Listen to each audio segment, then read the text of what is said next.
കഴിവതും എല്ലാവരും 50 നോമ്പെടുക്കണേ. ട്രഡീഷണലായിട്ട് നമ്മൾ മത്സ്യവും മാംസവും ഒക്കെ ഉപേക്ഷിച്ച് നോമ്പെടുക്കാറുണ്ട്. അങ്ങനെ എടുക്കാൻ കഴിയുന്ന എല്ലാവരും ആ ട്രഡീഷണൽ നോമ്പ് തന്നെ എടുക്കണം. ഈ ട്രഡീഷണൽ നോമ്പിനപ്പുറത്തേക്ക് വളരണമെന്ന് ആഗ്രഹിക്കുന്നവർ, ചിലർക്കിപ്പോൾ ആ ട്രഡീഷണൽ നോമ്പ് എടുക്കാൻ പറ്റുന്ന സാഹചര്യമായിരിക്കത്തില്ല നിങ്ങളുടെ ചുറ്റുപാടും നിങ്ങളുടെ വീട്ടിലുമൊക്കെ. അങ്ങനെയുള്ളവർ മറ്റ് നോമ്പ് ശൈലികളിലേക്ക് കൂടെ നിങ്ങളെ തന്നെ എക്സ്റ്റെൻഡ് ചെയ്യണം. ഉദാഹരണത്തിന് കുറച്ചുകൂടെ സ്പിരിച്വൽ റെലവൻ്റ് ആയിട്ടുള്ള ഒന്ന്, ഞാൻ ഗോസിപ്പുകളിൽ നിന്ന് 50 ദിവസം മാറി നിൽക്കും.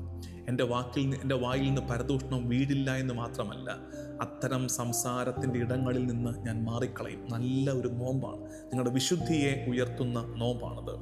നെഗറ്റീവ് സ്പീച്ച്, അനാവശ്യ വർത്തമാനങ്ങളിൽ നിന്ന് ഞാൻ മാറി നിൽക്കും.